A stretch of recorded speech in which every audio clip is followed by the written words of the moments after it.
Pokoknya, nggak usah penasaran. Kalau dengar apa-apa atau lihat ada yang aneh, nggak usah disamperin. Cuekin aja, nggak usah dipeduliin.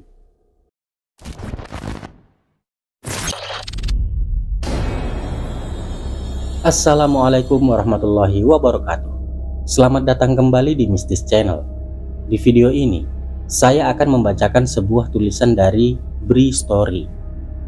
Cerita ini berjudul Gudang Tua Cianjur. Kisah ini menceritakan pengalaman horor dari seseorang bernama Indra. Dia bekerja di sebuah gudang tua yang memiliki tingkat keangkeran yang luar biasa. Betapa tidak, sejak awal dia bekerja di sana, dia sudah mendapati gangguan-gangguan dari penghuni lain yang bertitel pocong. Nah, untuk kalian yang ingin membaca sendiri ceritanya, silahkan klik link yang tercantum di kolom deskripsi. Dan untuk kalian yang sudah tidak sabar ingin segera mendengarkan ceritanya, siapkan mental dan selamat mendengarkan.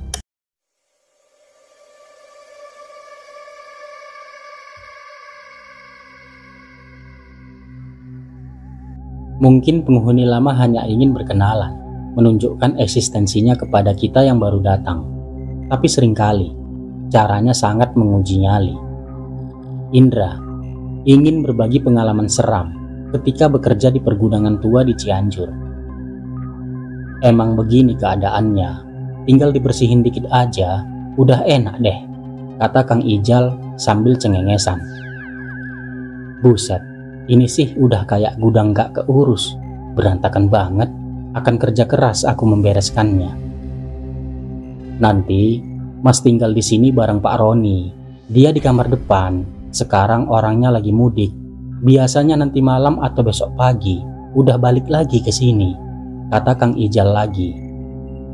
Aku masih terus memperhatikan ruangan yang nantinya akan aku gunakan sebagai kamar tempat tinggal. Rumah yang berukuran cukup besar bagiku ini letaknya paling belakang kompleks pergudangan. Pergudangan yang akan jadi tempat aku bekerja mulai besok. Iya, ini adalah pekerjaan baruku setelah hampir 1 tahun menganggur. Atas informasi dari Bang Iwan, salah satu tetangga rumah di Jakarta, katanya ada lowongan pekerjaan sebagai karyawan pergudangan di Cianjur. Tapi di Cianjur, mau emang lo? Tanya Bang Iwan waktu itu. Ya, nggak apa-apa deh bang, udah lama banget nganggur nih, bosan, jawabku. Ya udah, nanti gue tanyain temen gue lagi deh, siapa tahu masih bisa. Iya bang, tolong ya, gaji berapa aja, saya ambil deh. Itu percakapan awalnya, dan singkat cerita, akhirnya pekerjaan ini jadi rezeki buat aku. Karyawan pergudangan di satu tempat di wilayah Cianjur. Aku sampai di lokasi pergudangan sekitar jam 1 siang, hari Minggu. Sengaja berangkat pagi dari Jakarta, supaya nggak keburu malam. Niatku berhasil, belum juga sore aku sudah sampai. Awalnya aku pikir kompleks pergudangan ini letaknya di kota Cianjur, atau minimal nggak jauh dari pusat keramaian. Ternyata salah. Dari Cianjur masih harus menempuh perjalanan 1 jam menggunakan kendaraan umum, angkot dan ojek. Letaknya agak jauh ke arah selatan dari Cianjur. Agak lama aku duduk di satu warung yang terletak nggak jauh dari gerbang masuk pergudangan, menunggu Kang Ijal. Siapa Kang Ijal? Kang Ijal ini salah satu karyawan pergudangan juga, yang tinggalnya nggak jauh dari sini. Jadi, untuk bekerja, dia bisa pulang pergi dari rumahnya setiap hari. Sementara aku harus tinggal di mes yang disediakan oleh perusahaan. Jadi perusahaan ini adalah perusahaan distributor beras yang wilayah operasionalnya di Jawa Barat. Salah satu gudang besarnya ya di Cianjur ini. Jadi dulunya ini pabrik pakaian, tapi udah dari dulu banget tutup karena krismon, ucap sang pemilik warung ketika berbincang denganku. Oh gitu. Terus dibeli sama perusahaan ini udah lama pak? Tanyaku mulai tertarik. Pabrik ini sempat kosong bertahun-tahun, sampai akhirnya dibeli perusahaan beras ini. Kayaknya di dalam masih banyak mesin-mesin bekas perusahaan yang dulu deh. Terbengkalai, rusak, jawab bapak pemilik warung. Oh, jadi sempat kosong lama dan terbengkalai. Aku jadi penasaran, ingin cepat-cepat lihat dalamnya. Semoga masnya kuat tinggal di mes itu, kata Pak Warung lagi. Emangnya kenapa, Pak? Tanyaku penasaran. Nggak apa-apa, jalanin aja dulu, jawabnya pendek. Ah elah, bapak warung ini bikin penasaran aja, membuat aku jadi berpikir kemana-mana tentang semoga kuat dalam ucapannya tadi. Cukup lama aku ngopi, merokok di warung itu. Sampai kira-kira 1 jam kemudian, ada seseorang yang datang menggunakan motor. Parkir persis di depan warung. Mas Indra ya? Ucap orang itu setelah turun dari motornya. Iya, Kang Ijal ya? Benar, ternyata itu adalah Kang Ijal yang sudah aku tunggu sejak tadi. Setelahnya kami berkenalan.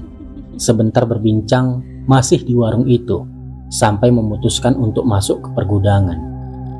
Seperti yang aku ceritakan di awal tadi, Kang Ijal mengenalkan wilayah luas yang isinya ada 2 gudang besar dan 1 gudang kecil ini, dan berakhir di ujung paling belakang, letak di mana ada 2 bangunan berbentuk rumah. Yang satu berukuran cukup besar dan satu lagi enggak terlalu besar. Bangunan rumah yang enggak terlalu besar inilah yang jadi mes tempat aku tinggal nantinya. Saya pulang dulu ya, sampai ketemu lagi besok. Sekitar jam 4:30, Kang Ijal pamit pulang setelah selesai membantuku membereskan ruangan tempatku tinggal. Kirain mau nemenin saya nginap di sini malam ini. Terus saya sendirian nih, ucapku dengan nada kecewa. Tenang aja mas, aman di sini mah. Di depan kan jalan besar. Aman sih aman, tapi kan tinggal sendirian di tempat luas seperti ini, sedikit banyak cukup menggentarkan nyali. Nanti malam juga Pak Roni datang. Hehe. Lagi-lagi Kang Ijal cengengesan. Iya kalau dia datang nanti malam. Kalau besok pagi gimana? Jawabku. Ya nggak apa-apa mas. Karyawan sebelum Mas Indra aja sama kok. Sering sendirian juga di sini. Namanya Pak Okta. Kayaknya dia bakalan datang ke sini lagi deh, ngambil barang-barang punya dia. Oh iya, aku kerja di sini untuk menggantikan karyawan sebelumnya yang baru seminggu yang lalu mengundurkan diri. Beberapa barang miliknya pun masih ada yang tertinggal di rumah ini. Karyawan lama itu yang sebelumnya tinggal di sini, menjaga tempat ini. Jadi di sini memang gak ada satpam atau petugas keamanan. Kang Ijal bilang karena di dalam isinya gak banyak. Hanya beberapa ton beras yang menunggu untuk didistribusikan. Sisanya hanya layaknya gudang gak terpakai, yang isinya mesin-mesin rusak bekas pabrik. Selain masih banyak barang yang gak berguna lainnya. Ya sudah, sore itu Kang Ijal pamit pulang. Sebelumnya dia mengingatkan, kalau nanti malam aku jangan lupa mengunci gerbang depan. Malam pun tiba. Setelah selesai mandi dan membereskan barang-barang, aku duduk di depan TV, menikmati segelas kopi, menemani melepas lelah. Tapi sendiriku nggak lama, karena tiba-tiba ada orang yang mengetuk pintu. Siapa malam-malam datang? Kang Ijal kah? Aku langsung berjalan menuju pintu dan membukanya. Assalamualaikum, saya Okta, mau ngambil barang-barang saya mas, ucap lelaki yang sudah berdiri di depan pintu sambil tersenyum. Waalaikumsalam, silahkan masuk mas. Ternyata Mas Okta yang tadi diceritakan oleh Kang Ijal. Aku lalu mempersilahkan dia untuk masuk. Setelahnya kami berbincang di ruang tengah. Mas Okta ini kemudian banyak menceritakan semua hal tentang pergudangan ini. Pengalamannya ketika masih bekerja di sini, termasuk alasan klis kenapa dia mengundurkan diri. Aku mendengarkan dengan seksama. Pokoknya, nggak usah penasaran. Kalau dengar apa-apa atau lihat ada yang aneh, nggak usah disamperin. cuekin aja, gak usah dipeduliin. Begitu kata Mas Okta, sebelum dia akhirnya berpamitan pergi dan aku antar ke gerbang. Jadi, sebelumnya aku sempat bertanya ke beliau, sebenarnya kalau malam di tempat ini aman atau enggak? Mas Okta bilang, sebenarnya aman-aman aja sih. Selama saya kerja di sini, nggak pernah ada kejadian percobaan pencurian atau sejenisnya. Aman lah, tapi apa Mas? Aku penasaran. Lalu dia menjawab dengan kalimat di awal tadi. Kalau mendengar atau melihat sesuatu hal aneh, nggak usah penasaran, abaikan saja. Begitu singkatnya. Maksudnya apa? Kurang lebih aku tahu. Melihat situasi dan kondisi di sini, aku berharap yang aku khawatirkan gak akan terjadi. Jam 8 malam, setelah Mas Okta pergi, aku akhirnya benar-benar sendirian di lahan yang luas ini sendirian. Di lahan yang luas ini, beberapa lampu sengaja aku biarkan tetap menyala, walau gak semuanya, menghindari gelap total. Aku susuri jalan menuju mes di belakang setelah selesai mengantar Mas Okta ke pintu gerbang. Jarak yang harus aku tempuh cukup jauh, kurang lebih 100 meter. Di beberapa bagian berdiri pohon besar yang entah apa jenisnya. Sesampainya di mes, aku langsung duduk di ruang tengah sambil menunggu Pak Roni datang. Berharapnya sih dia benar-benar datang. Dengan begitu, aku nggak jadi sendirian di tempat ini. Bangunan berbentuk rumah ini memiliki 3 kamar di dalamnya. Memang diperuntukkan sebagai mes karyawan. Kamar depan ditempati oleh Pak Roni, yang orangnya belum aku kenal dan temui. Kamar tengah berisi barang-barang, sementara kamarku berada di paling belakang. Kalau boleh jujur, sendirian di tempat yang situasinya seperti ini, nyata-nyata memang agak menggetarkan nyali. Apalagi aku sebagai orang benar-benar baru di sini. Kalau tahu begini, aku berangkat ke sini besok Senin aja deh. Gumamku sendirian sambil menyalakan rokok. Segelas kopi sudah kubuat untuk menghangatkan tubuh. Udara di sini cukup dingin buatku yang terbiasa dengan pengapnya Jakarta. TV ruangan tengah menyala, walau aku lebih banyak enggak memperhatikan layarnya. Masih mencoba terus berkenalan dengan setiap sudut rumah. Sendirian, bingung harus berbuat apa untuk menghabiskan waktu. Sementara kantuk sepertinya jauh dari rasa. Makanya aku tetap memilih duduk di ruang tengah daripada masuk kamar. Seandainya pun Pak Roni nggak datang juga malam ini, aku akan tetap di ruang tengah, nggak berani tidur di kamar. Pintu rumah aku biarkan terbuka, padahal nggak terasa jam sudah menunjuk ke pukul 11 malam. Duduk di teras aja deh. Entah apa yang ada di pikiranku sampai memutuskan untuk keluar dan duduk di kursi teras rumah. Dari teras ini, aku dapat melihat sebagian besar wilayah pergudangan, walau nggak semuanya. Beberapa bagian hanya gelap yang kelihatan, tapi seenggaknya aku dapat melepas pandangan jauh menyusuri setiap sudutnya. Semua bangunan yang ada di dalamnya gelap gulita, nggak ada lampu yang menyala, hanya lampu di luarnya di dekat pintu saja yang menyala. Aku sudah pupus harapan menunggu kedatangan Pak Roni. Sudah hampir jam 12:30 malam, tapi dia belum juga menampakkan batang hidungnya. Sepertinya aku akan sendirian malam ini. Rokokku habis. Aku pikir mungkin warung di pinggir jalan yang tadi siang aku hampiri masih buka. Maka aku memutuskan untuk pergi keluar ke warung itu. Berjalan kaki lagi aku menuju pintu gerbang utama yang jaraknya lumayan jauh. Dari gerbang itu sekitar 50 meter ke arah kiri. Disitulah letak warung berada, gak terlalu jauh dari gerbang. Sesampainya di gerbang, setelah aku membukanya, di kejauhan aku lihat kalau warung itu masih buka. Lampunya masih menyala terang.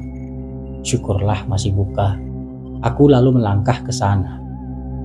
"Belum tidur, Mas?" tanya bapak warung ketika aku sampai di warungnya. "Belum, Pak." "Loh, Bapak kok belum tutup warung?" tanyaku. "Warung ini buka 24 jam, Mas. Gantian sama anak saya jaganya." Agak lega aku mendengarnya. Berarti aku bisa setiap waktu mampir ke sini. Tinggal sama siapa di situ, Mas? Pak Roni emang udah dateng? Tanya bapak warung lagi. Loh, bapak kenal Pak Roni juga? Iyalah, dia kan sering mampir ke sini. Pak Roni belum dateng, Pak. Besok pagi paling. Iya, biasanya juga dia datang Senin pagi. Jarang banget datang Minggu malam. Setelahnya, sebentar aku berbincang dengan bapak pemilik warung ini. Sampai sudah hampir jam 1. Akhirnya aku mulai mengantuk. Pak, saya pamit ya. Udah ngantuk nih. Aku berpamitan. Nanti kalau masih belum bisa tidur juga, kesini aja lagi, ucap bapak warung. Aku mengiyakan, lalu melangkah pergi kembali menuju mes. Seiring aku berjalan, udara dingin terasa makin menusuk, seenggaknya buat aku. Jalan besar di depan pergudangan ini sangat sepi.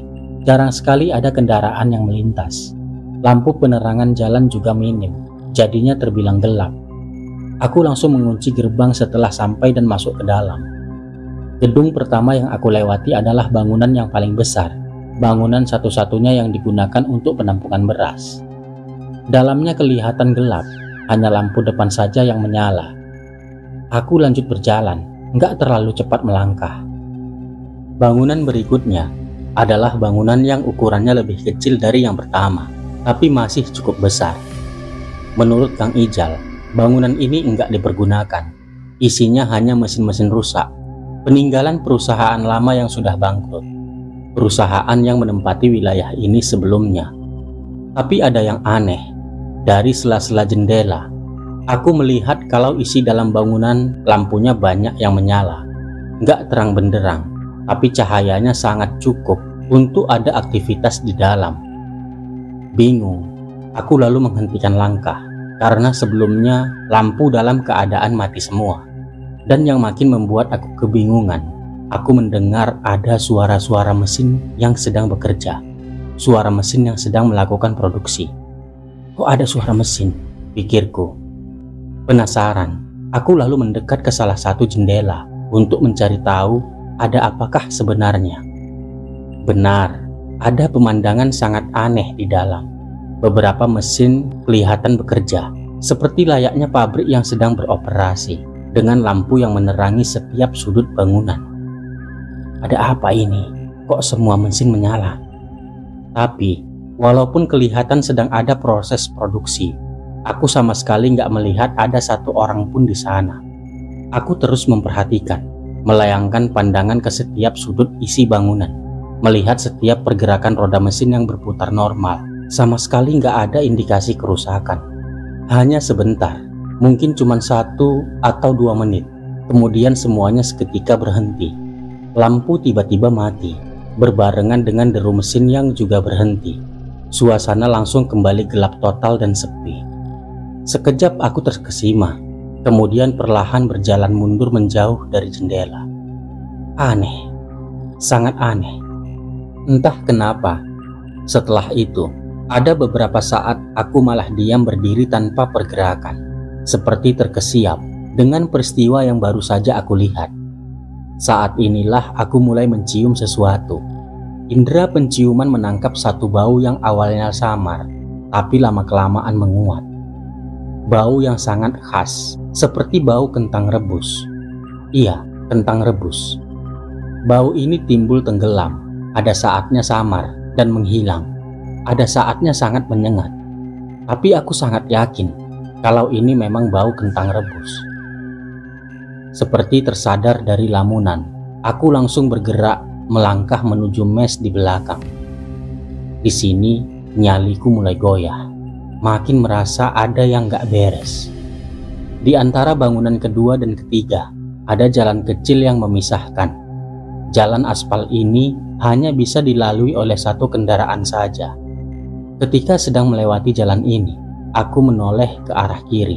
Entah kenapa, aku ingin melihat ke sana. Jalan yang nyaris gelap itu, di ujungnya aku melihat ada sesuatu. Sesuatu yang hanya terlihat dalam bentuk siluet. Aku kembali berhenti sebentar, memperhatikan, penasaran.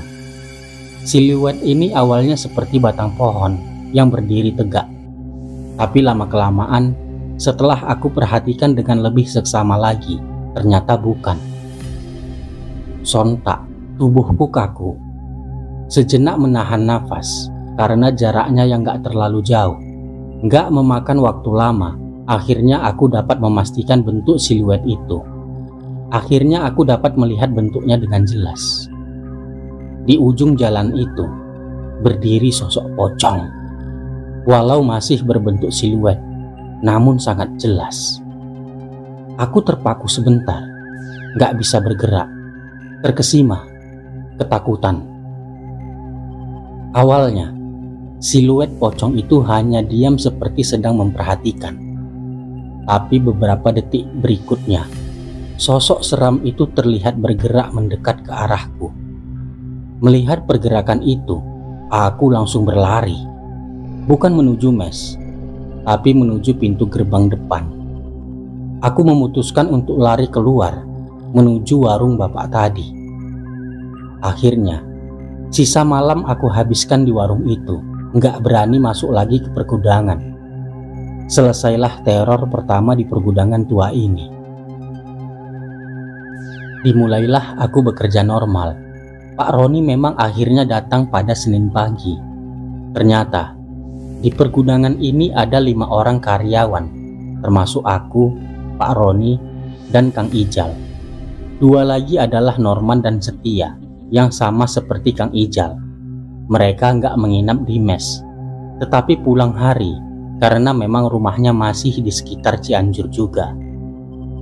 Pekerjaanku selain menjaga gudang, juga mengkoordinasi serta mengawasi keluar masuk barang.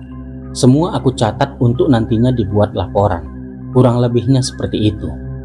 Rekan kerja yang lain sangat membantu dan baik hati orangnya, termasuk Pak Roni yang bisa dibilang sebagai kepala di pergudangan ini. Hari-hari berikutnya berjalan normal, walaupun belum bisa melupakan peristiwa yang aku alami pada waktu malam pertama tinggal di sini. Malam-malam berikutnya, setelah malam pertama yang mengerikan itu, ternyata masih ada beberapa peristiwa ganjil yang aku rasakan. Tapi karena sudah ada Pak Roni, dia selalu bilang, "Udah, cuekin aja." Ketika aku bilang kalau ada keanehan, dan aku berusaha untuk mengabaikan. Tapi tetap saja, banyak kekhawatiran dari keganjilan yang terjadi. Aku ingat, hari Selasa lalu, ada kejadian yang cukup seram ketika sedang sendirian di mes. Siang hari waktu jam istirahat, rekan kerja lain sedang makan siang di luar, sementara aku memutuskan untuk beristirahat di mes. Aku berbaring di atas tempat tidur untuk sejenak meluruskan otot. Saat inilah aku mulai merasa nyaman dan kemudian kantuk datang, tapi berusaha untuk enggak ketiduran. Saat inilah tiba-tiba aku merasa ada seseorang di ruang tengah. Sayup samar aku mendengar suara nafas tersengal. Sangat-sangat pelan, tapi kedengaran. "Pak Roni." Nggak ada jawaban, hening. Beberapa saat kemudian, suara nafas itu hilang. Aku kembali coba beristirahat, tapi hening hanya sebentar. Beberapa belas detik kemudian, suara nafas tersengal itu kedengaran lagi. Kali ini aku langsung duduk, penasaran. "Pak Roni." Sekali lagi aku memanggil untuk memastikan, namun sama saja, nggak ada jawaban. Suara nafas malah makin jelas. Saat inilah aku berdiri dengan niat mencari tahu, ada siapakah gerangan di ruang tengah. Tapi belum lagi aku melangkah, tiba-tiba ada sesuatu berkelebat lewat persis di depan pintu kamar. Bergerak cepat dari ruang tengah menuju dapur di pintu belakang. Tentu saja aku terkejut karena sesuatu itu sangat cepat, namun kurang lebih bentuk dan warnanya terlihat dengan jelas. Diam terkejut sesaat, kemudian aku langsung lari keluar kamar, keluar rumah. Sama sekali nggak menoleh ke belakang. Aku ketakutan, sangat ketakutan, karena objek yang berkelebat tadi berbentuk seperti pocong.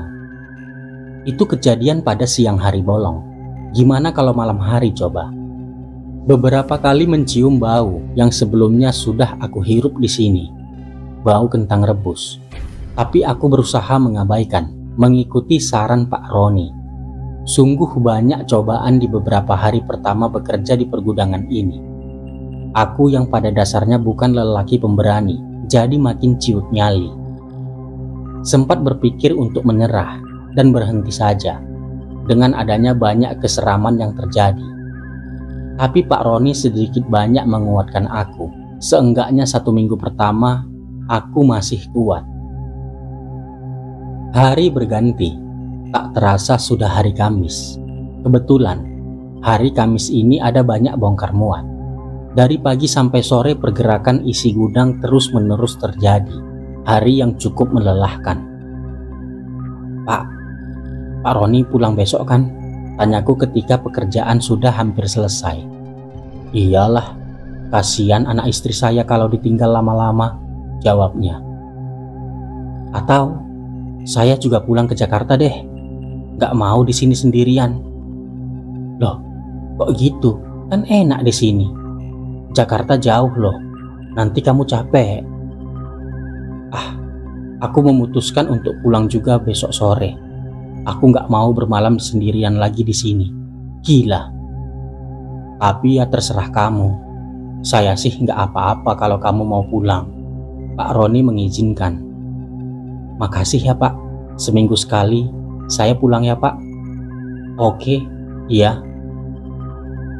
Setelah itu, aku pamit untuk kembali ke mes lebih dulu. Sudah hampir jam 5. Aku lelah.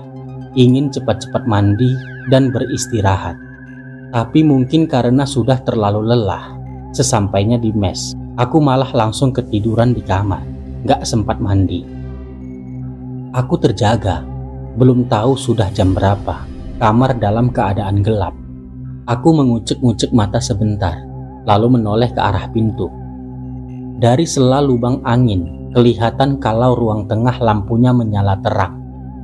Selain terang, di ruang tengah juga aku mendengar ada suara Pak Roni sedang berbincang, entah dengan siapa. Aku nggak mengenali suara orang yang jadi lawan bicaranya. Karena masih sangat lelah dan mengantuk, ditambah dengan mengetahui kalau Pak Roni dan temannya masih berbincang, aku jadi berniat untuk melanjutkan tidur. Setelah terjaga itu, cukup lama aku mendengar perbincangan Pak Roni, ditambah tertawa sesekali. Mereka terdengar sangat akrab satu sama lain. Aku lalu mengubah posisi jadi menghadap dinding kamar, membelakangi pintu.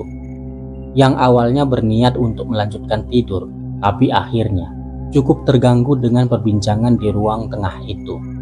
Terdiam sebentar, aku lalu penasaran, jam berapa sih ini sebenarnya?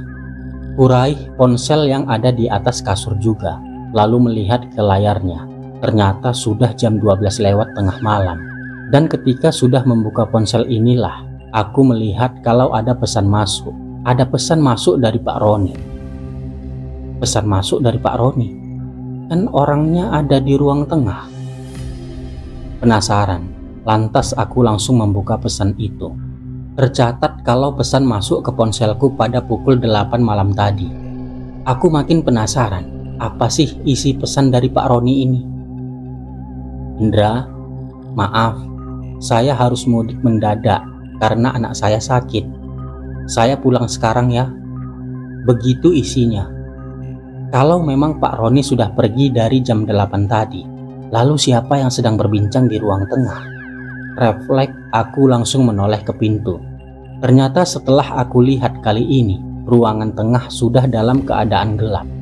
Lampunya mati, berbeda dengan sebelumnya. Dan yang lebih aneh lagi, suara perbincangan juga hilang. Perbincangan yang aku pikir antara Pak Roni dan temannya. Ruang tengah mendadak jadi sepi dan hening. Kosong. Aku langsung bangun dan duduk di tempat tidur. Detak jantung mulai cepat. Tanpa pikir panjang, langsung aku raih ponsel dan bergegas melangkah ke pintu. Aku harus pergi, gak berani sendirian di sini lagi. Nyaliku agak goyah ketika harus membuka pintu kamar, lalu melihat ruang tengah. Ruang tengah yang gelap gulita, tapi ternyata nggak ada apa-apa. Syukurlah. Aku lalu bergegas menuju pintu keluar. Bau khas kentang rebus sempat tercium di ruang tengah. Tapi nggak peduli, aku terus melangkah keluar rumah. Setelah sudah berada di luar, kembali aku melihat ada kejadian aneh. Area pergudangan berkabut tebal, pandangan jadi agak terhalang. Baru sekarang aku melihat dan merasakan kabut setebal ini. Tapi karena tekad sudah bulat untuk pergi, maka perlahan aku mulai berjalan menembusnya, menuju gerbang depan. Karena kabut tebal ini pula yang memaksa aku untuk melangkah pelan. Lagi-lagi, sepanjang perjalanan menuju gerbang, timbul tenggelam aku mencium bau kentang rebus, yang entah sumbernya dari mana. Akhirnya, walaupun samar tapi aku sudah bisa melihat kalau gerbang sudah dekat. Hanya tinggal beberapa belas meter saja jaraknya. Aku lalu mempercepat langkah. Tapi tiba-tiba aku berhenti mendadak. Gak berani melangkah lagi. Ada apa? Jantungku berdetak cepat. Mendadak bulu kuduk berdiri. Aku melihat ada pocong berdiri di pintu gerbang. Gak berani nekat. Gak berani mendekati gerbang. Yang berarti mendekat juga ke pocong itu. Tebal kabutnya, aku masih bisa melihatnya dengan jelas. Bagian wajahnya terbuka, kelihatan hitam. Tuhan, aku sangat ketakutan.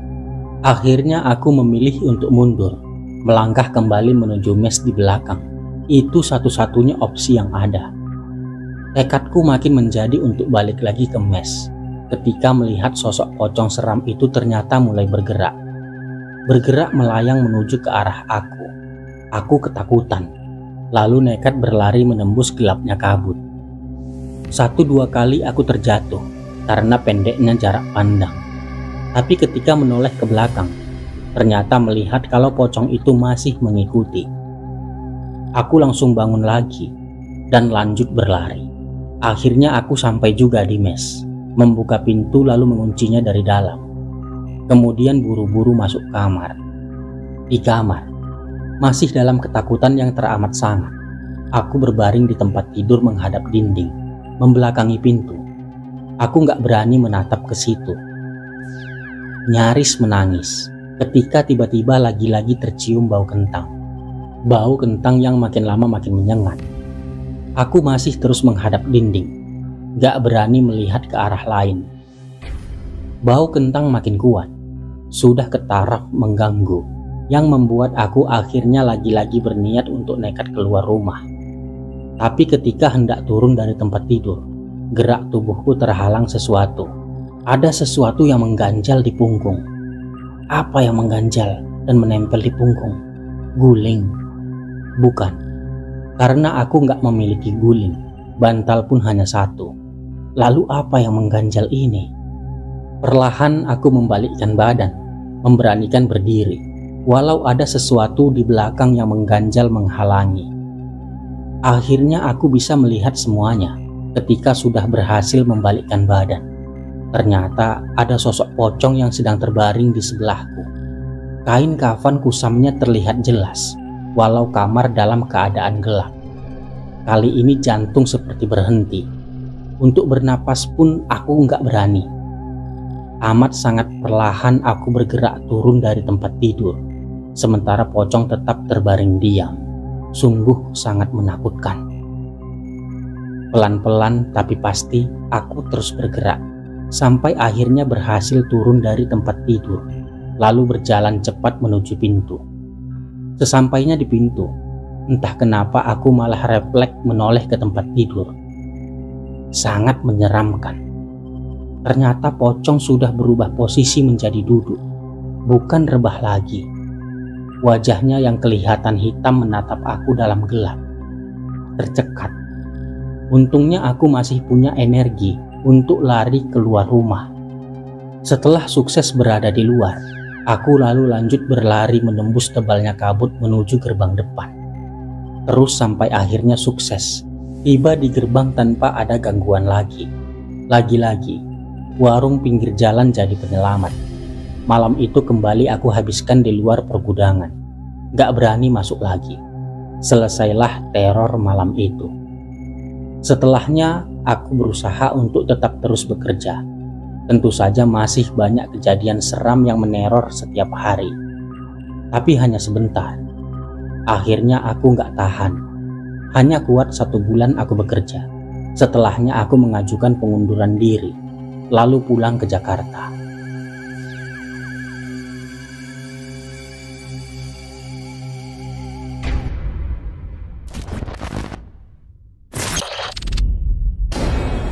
Ya, itulah cerita yang ditulis oleh Bri Story, yang menurut saya, cerita ini memiliki pesan tersirat untuk kita selalu berdoa setiap akan melakukan sesuatu yang baru, apalagi di tempat-tempat yang sekiranya memiliki aura mistis.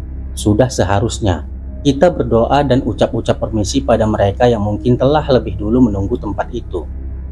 So, itu saja yang dapat saya sampaikan di akhir video ini. Jangan lupa subscribe, like, dan tinggalkan komentar yang bersifat membangun. Mohon maaf jika dalam cara saya menyajikan konten ini masih terdapat banyak kekurangan. Oh iya, buat kamu yang punya cerita horor yang sekiranya pengen ceritanya saya bawain di channel ini, silahkan kirim naskah cerita kamu ke kontak yang tertera di kolom deskripsi. Akhir kata saya ucapkan ribuan terima kasih buat kalian yang sudah menonton video ini sampai selesai. Salam mistis, saya Bung Uya, sampai jumpa.